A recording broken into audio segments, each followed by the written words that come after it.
Holidays-nale, adu namma GT Holidays da. GT Holidays, South India's #1 travel brand. You know you are special when you're with GT Holidays.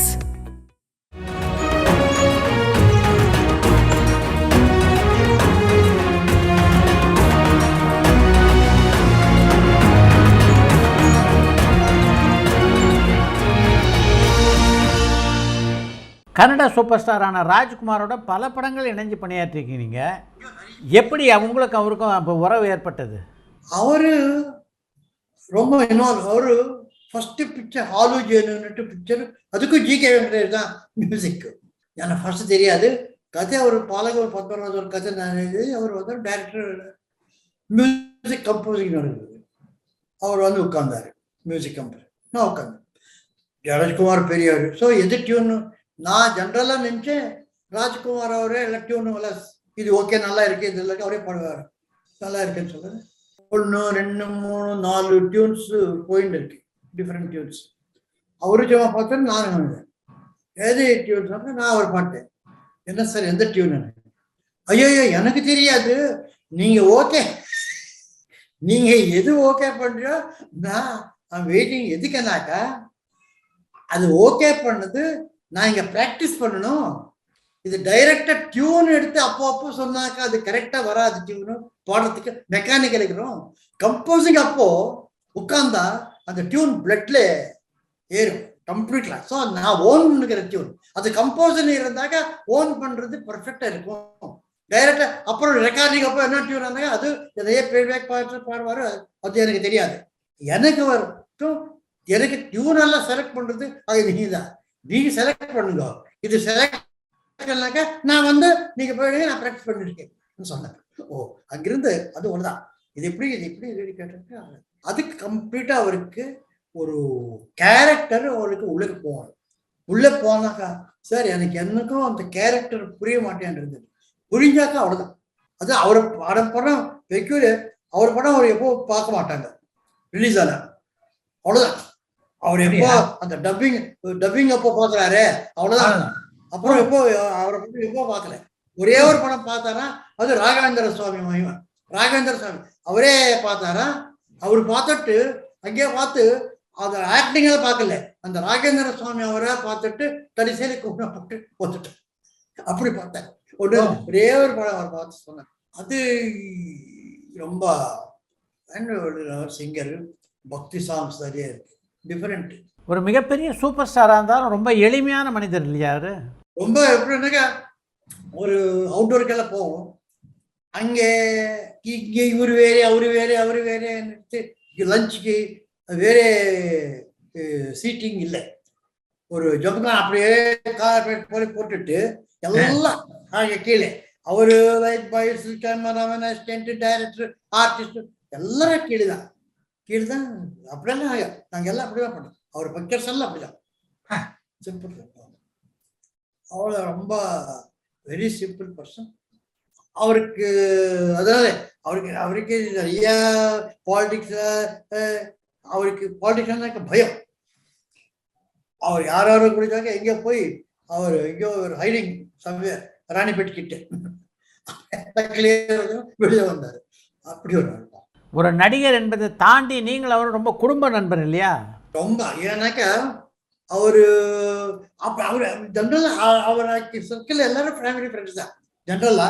நான் வந்து ரொம்ப near, நான் life ஒரு 15 days நாங்கள் வந்து இந்த மூகாம்பிகா, சுப்பிரமணியா, உடுப்பி எங்கெல்லாம் டூர் எல்லாம் போய்கிட்டு வரோம். நீங்க வாங்கினாக்கா அவரது ஒரு காரு, நம்மது ஒரு காரு, ஒரு பஸ்ஸு, எல்லாம் போய் ஒரு டூர் அப்படியெல்லாம் போயிருக்கோம். ஸோ அப்படி வீட்டுக்கு போகிறது ஃபேமிலி ஃப்ரெண்ட்ஸ் ஆதிச்சன். அவர் வந்து ரிக்வெஸ்ட் பண்ணார் ஒரு நாள் காரில், என்ன உங்களுக்கு சரி ஒரு உங்கள்கிட்ட பேசணும், ஒரு ரிக்வெஸ்ட். ஏன்னா எனக்கு ஃபர்ஸ்ட் சன்னு சிவராஜ்குமார் இன்ஸ்டிடியூட்ல இருந்து வந்தான், ஃபர்ஸ்ட் பிக்சர் நீங்க தான் டைரக்ட் பண்ணுவேன்னு ரிக்வெஸ்ட். சார் ரிக்வெஸ்ட் என்ன சார் இது, நீங்க போன்ல போட்டா அது பண்ணுவேன், அதுக்காக இல்லை நீங்க தயவுசெய்து ரொம்ப ஏதோ ஒரு ரிக்வெஸ்ட் ரொம்ப ரிக்வெஸ்ட் பண்ணாரு. அப்படியே Shivarajkumar first picture Anand super hit, அது நான் பண்ணேன். ராகவேந்தர் ராஜ்குமார் ஃபர்ஸ்ட் பிக்சர் நான் பண்ணேன். அப்புறம் புனித் ராஜ்குமார் சைல்டு ஆர்டிஸ்டா ஒரு டபுள் ரோல் மெயின், அது நான் பண்ணேன். இப்போ வந்து எல்லா நடிகர்களுக்கும் தனித்தனி மேக்கப் மேன்லாம் இருக்காங்க. மாயா பஜார் பண்ண காலத்துலலாம் ஒரே ஒரு மேக்கப் மேன் தான். எப்படி சமாளிச்சாங்க அப்போ? அதான் அது அவரு அப்படியே வேலை மார்னிங். இப்போ எரி மேக்கப் பண்ணாக்க அப்போ ஹரிபாபு தான் பாப்புலர் இல்லையா? ஹரிபாபு தான் எல்லாருக்கும். ஹரிபாபு தான், ஹரிபாபு கம்ப்ளீட்டா ஹரிபாபு இல்ல, ஆல் பிக். அண்ட் அவரு விக்ஸ் அதெல்லாம் பண்றது கூட அவர் தான். விக்ஸ், பியர்டு, ஒரு அக்னி அவதாரம், ஒரே ஒரு ஒரு ஒரு சப்போர்ட்டிங் ஆர்டிஸ்ட், அவர் ஒரு ஆக்டர். அவருக்கு நாங்கள் அக்னி வேணும்னாக்கா அவருக்கு எப்படி எனக்கு அந்த ஒயிட் அக்னி இல்லையா, அது அப்படி அப்படி அப்படி அப்படி அப்படி போய் அப்படி வரணுன்னுட்டு ஒரு விக் பண்ணார். சூப்பர் விக், ஒயிட் கலர்ல, எல்லா ஒரு கலருக்கு அப்படிதான் அப்படியே மேனேஜ். நடிகர்கள்லாம் அவங்க வீட்டில் க்யூவில் நிற்பாங்களாமே மேக்கப்புக்கு? க்யூ, ஆமாம், எல்லாம் க்யூ தான், எல்லாம் க்யூ, எல்லாம் க்யூ. ராமாராவ், நாகேஸ்வரர், சாவேரி, கிருஷ்ணகுமாரி, பயங்கரம் என்ன பண்ணுறது தெரியுது. அவருக்கு ஏதோ இருந்தாரு. பட் அப்புறம் இவருக்கு பீதாம்பரம் இவருக்கு சரியா செப்பரேட் மேக்கப் ஆர்டிஸ்ட் அவருக்கு செட்டப் பண்ணாரு எல்லாருக்கும். எனக்கு ஒரு கம்ஃபர்ட் ஜோன் வந்தது. அவருக்கு இது கம்ஃபர்டா இருக்கு, ப்ரொடியூசர்ஸ் நல்லா இருக்கு, டைமிங் நல்லா இருக்கு. வாணி 5 o'clock மேக்கப் போறதுல ஒரு 7:30 8 o'clock போய் மேக்கப் பண்ணிட்டு 9 o'clock ஒரு ரெஸ்டே கிடைக்கும். அது கூட பெட்டரா இருந்தது. இவருக்கு அந்த மேக்கப் அசிஸ்டன்ஸ் நல்லா எக்ஸ்பர்டைஸ் வந்தது எல்லாருக்கும். அவரு கூட எக்ஸ்பர்ட்ஸ் ஆனாரு. ஒரே ஆள் இல்லையா, இண்டஸ்ட்ரி கூட நல்லது தானே. நிறைய பேர் டெக்னிக்கல் ஸ்கில் தெரிஞ்சவர் நிறைய பேர் இருந்தா நல்லது. நீங்க டைரக்ட் பண்ண படங்கள்ல மயூரி ஒரு வித்தியாசமான திரைப்படம். அது என்ன idea? First Ramoji Rao idea. அவர் நியூஸ் பேப்பர்ல ஒரு நியூஸ் ஐட்டம் பார்த்தாரு. ஒரு சுதா சந்திரன் ஒரு ஆளு, அவரு ஒரு ஆக்சிடென்ட்ல இது லெக் ஆப்ரேட் ஆச்சு.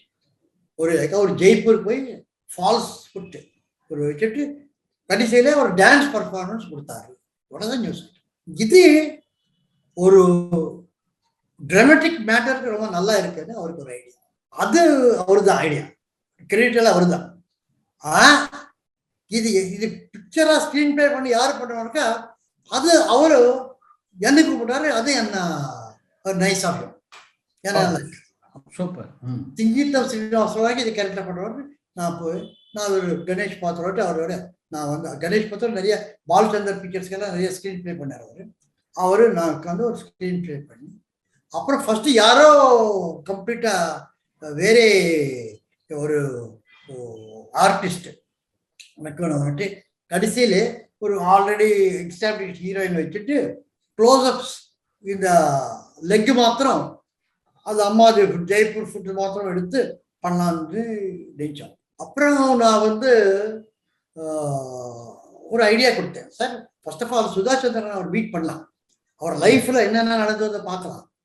அப்புறம் அவர் எல்லாம் சொல்லி அதுல ஏதாவது இன்சிடென்ட்ஸ் இருந்தாக்கா ஸ்கிரீன் பிளேல நாங்கள் இன்க்ளூட் பண்ணலாம், ரியல் லைஃப் இன்சிடென்ட்ஸ். ஸோ நாங்கள் எல்லாம் பண்ணுறது அவரே இங்கே வந்தாக்கா கேமராமேன் நல்லா இருப்பாருன்னு சுதா சந்திரன் ஒரு ஃபாதர் 2 பேர் வந்தார். எல்லாரும் காலேஜ் பக்கத்தில் பேஷண்ட் இருந்தாரு. நான் அவளே பார்த்துட்டு இருந்தேன். பார்த்தா ஒரு ஐஎஸ் இருந்தது சார் சுதா சந்திரனுக்கு. இந்த டெனாசிட்டின்னு சொல்றாரு, இது சாதிக்கணும், அது இருந்தது சார் அவருக்கு. ஐசி அந்த ஃபேஸ் நல்லா இருந்தது. நான் ஒரு ஐடியா, அவரே இவரு ஆர்டிஸ்டுக்கு இவரே பண்ணாங்க, ரியலா இருக்க மாட்டேன். ஸோ கிட்ட சொன்னு நீங்க ஓகேனாக்கா நான் கேட்கல, ஃப்ரீடம் கொடுத்தாரு. ஆனா உடனே நிறைய ப்ராப்ளம்ஸ்க்கான டவுட்ஸ் வந்தது எல்லாருக்கும். ஏன்னாக்கா கமர்ஷியலா இது ஒர்க் அவுட் ஆகுமா? ஏன்னாக்கா எல்லாருக்கும் தெரியும் அவருக்கு பிகினிங்ல ரொமான்ஸ் ஈவெண்ட்ஸ் கொஞ்சம் அவருக்கு லவ் கொஞ்சம் ஆட் பண்ணோம் நாங்கள். அதெல்லாம் ஒர்க் அவுட் ஆகுமா? எல்லாருக்கும் தெரியும். ரொமான்ஸ் எல்லாம் பண்ணுமா, அதெல்லாம் ஒர்க் அவுட் ஆகாது, கமர்ஷியலா ஒர்க் அவுட் ஆகாது. இப்படியெல்லாம் எனக்கு கான்ஃபிடன்ஸ் இருக்கு. பட் டவுட் வந்தது இல்லையா, எப்படி சடுக ராஜ்குமார் அவரு ரொம்ப கிளியர் திங்கிங் வருது. ஒரு நாள் ராஜ்குமார் அவரை நான் பார்த்து இந்த மாதிரி இருக்கே மயூரி, அவரு இப்படி சொன்னார். அவர் என்ன சொன்னாங்க, ஏன்னா ஒரு எக்ஸ்பீரியன்ஸ் சொல்றேன். ஒரு படம் 14 ரீல் படம், 14 ரீல் 12 ரீல் ரொம்ப சூப்பர்பா இருக்கு, 2 ரீல் ஆவரேஜோ பிலோஜோ ஆவரேஜ் இருக்கு. அந்த பிக்சர் பிலோ ஆவரேஜ் அவ்வளவுதான். ம் 14 ரீல் ஆவரேஜா இருக்கு, 2 ரீல் சூப்பரா இருக்கு, அந்த பிக்சர் சூப்பர். ஓ இது ஒரு theory. ஓ 14 ரீல்ஸ்ல முதல்ல எல்லாம் நல்லா இருந்தாலும் கிளைமேக்ஸ் சூப்பரா இருந்தா பிக்சர் சூப்பர், அதுதான் முக்கியம். எல்லாம் சூப்பரா இருந்தாலும் கிளைமேக்ஸ் நல்லா இருந்தா டல் சொன்னாரு. ஸோ அது உங்க படத்துல ஃபர்ஸ்ட் அவர் சொன்ன போல 10 ரீல் எல்லாம் ஃபெயில் ஆகும், டல்லா இருக்கும், எல்லாம் தெரிஞ்சோம். பட் லாஸ்ட் 2 ரீல்ஸ் மாத்திரம் இது பண்ண போல யாரு பண்ண, எந்த ஆர்டிஸ்ட் பண்ண முடியாது சொன்னார். அவ்வளவுதான். இது ராஜ்குமார் அவர் போட்ட கான்ஃபிடன்ஸ். அபூர்வ சகோதரர்கள் முதல்ல ஒரு கதையை படமாக்கி வேணான்னு முடிவு பண்ணிட்டீங்களாமே ஏன்? அபூர்வ சகோதரர்கள் என்ன கதை பண்ணாலும் அந்த குள்ள டுவார்ஃப் பண்றதுதான் மெயின். அது கமலஹாசன் ஒரு ஐடியா. அவர் அதுக்கு முன்னால பாலச்சந்திர ஒரு பட்சத்துல ஒரு சின்ன சீன் பண்ணார் அவர். ஆமா, அதுல இது நல்லா இருக்கு சீனு, ஃபுல் லென்த்தா பண்ணலான்னு இருக்கேன். நான் உடனே ஜம்ப் பண்ணேன், ஃபர்ஸ்ட் கிளாஸ் இருக்கும்.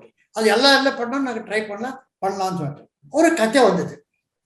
எங்க வந்ததோ அவரு ஹீரோ ஒரு கேர்ளை லவ் பண்றாரு, இந்த கேர்ள் லவ் பண்றாரு, 2 பேரு.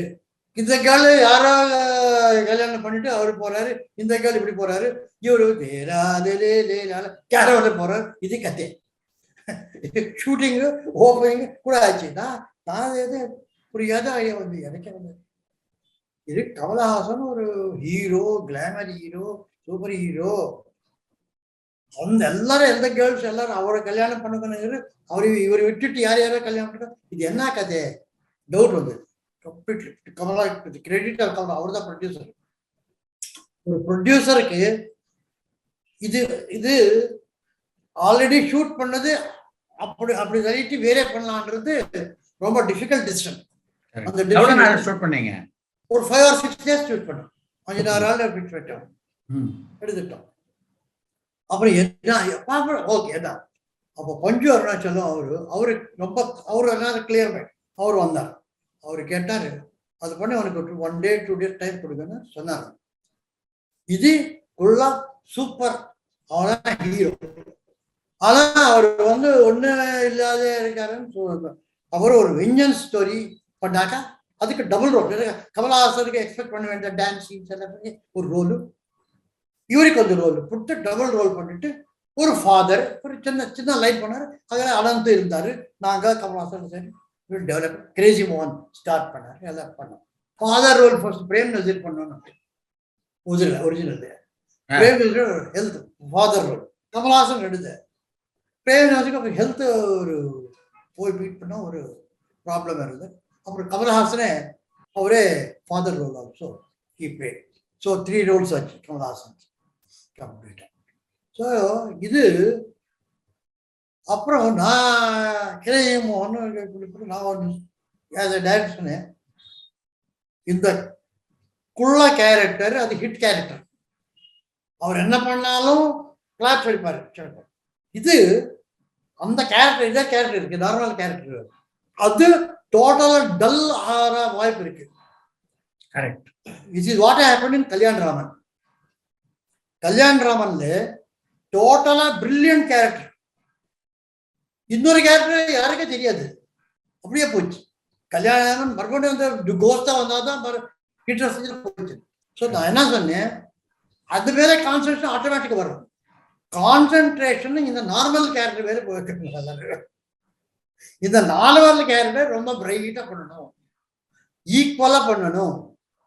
என்ன காமெடி, என்ன என்டர்டெயின்மெண்ட், என்னென்ன இருக்கும் எல்லாம் எல்லாம் பேரலா இது நிக்கணும். இல்லப்போனா அந்த கேரக்டர் மேல நிக்காது. ஸோ அதனால அந்த பரிவேஷம் அப்படி இருந்தது. கமலஹாசன் பியூட்டிஃபுல் ஆக்டிங், அதமா அண்ட் மனோரமா இதெல்லாம் ஜாயின் ஆகி அது சூப்பர் பேலன்ஸ் ஆச்சு. இதுதான் அகைன் கிரியேட்டிவ். அட் டைம்ஸ் அது வரும், அட் டைம்ஸ் அது வராது. அந்த நல்ல டைம் அதெல்லாம் ஐடியாஸ் வந்தது.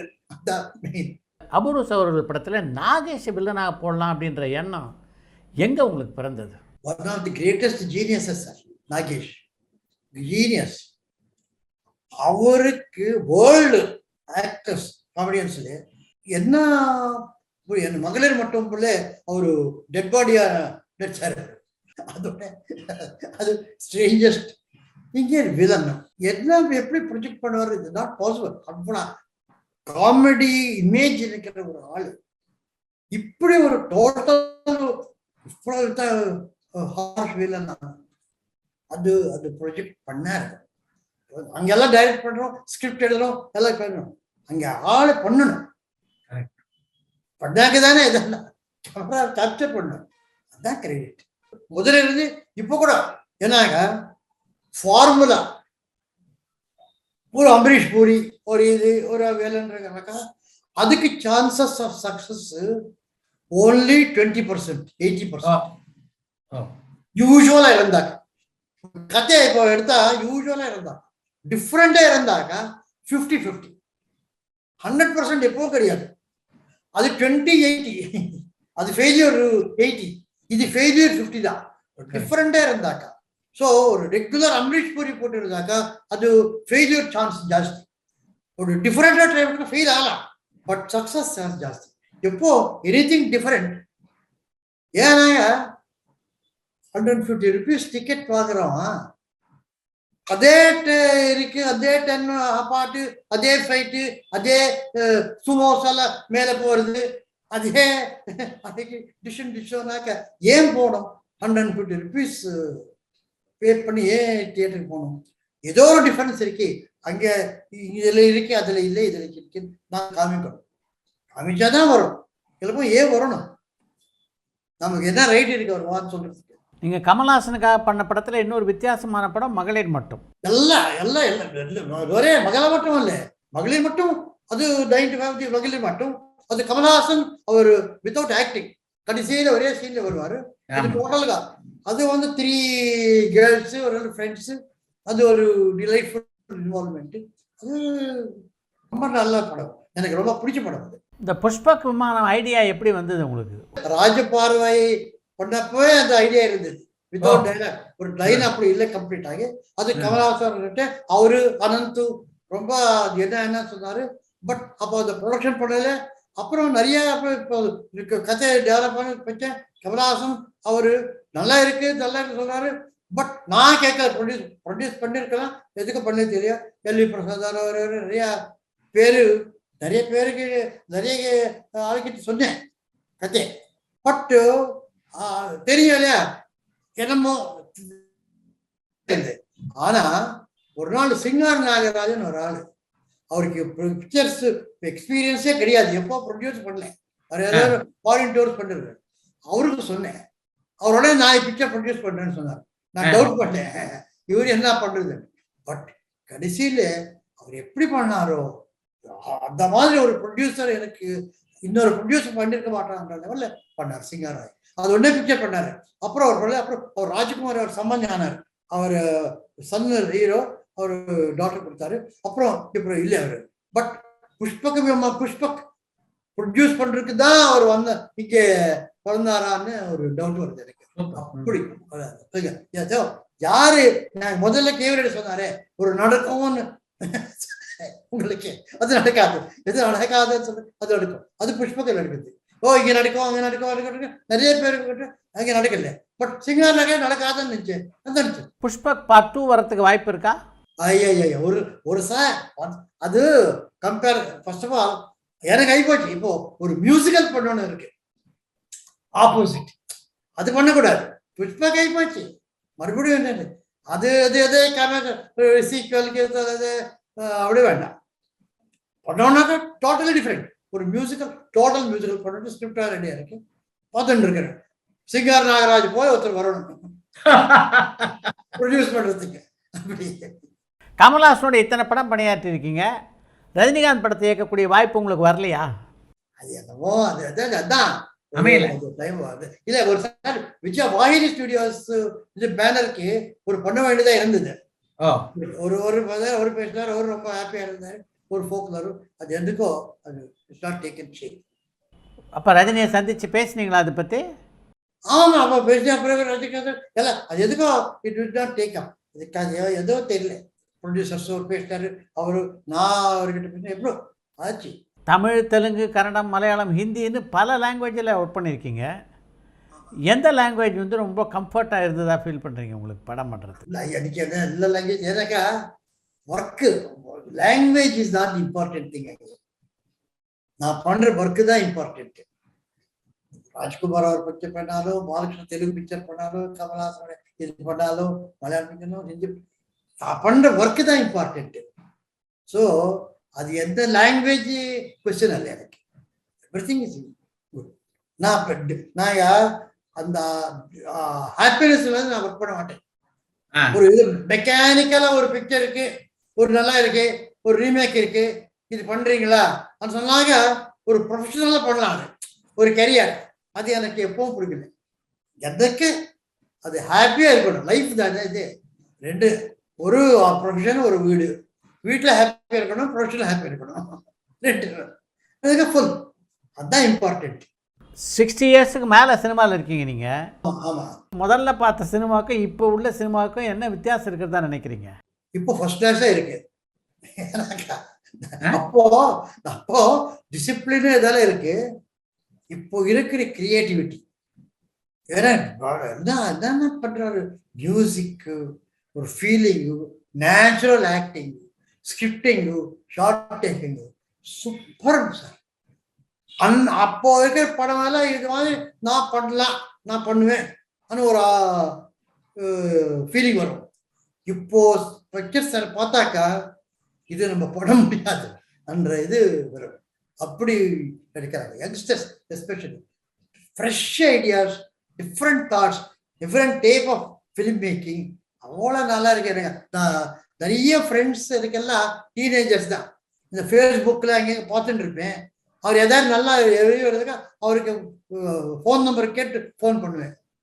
நீ எப்படி பண்ற, எது பண்ணு, நீ என்ன பிடிக்கும்னு கேட்டுட்டு அது இவ்வளோ ஒரு ஃபர்ஸ்ட் பிக்சர் பண்ணாரு. அவர் யாரு அவரை கேட்டு சினிமா பண்டின்னு ஒரு படம் ரொம்ப நல்லா இருக்கும். அது பார்த்தேன். அவர் ப்ரொடியூசர் கிட்ட பேசிட்டேன், டைரக்டர் பேசிட்டேன். Good film. இப்படி கான்டெம்பரரி டைரக்டர்ஸ் அவரோட ரொம்ப டச்சில் இருக்கேன்.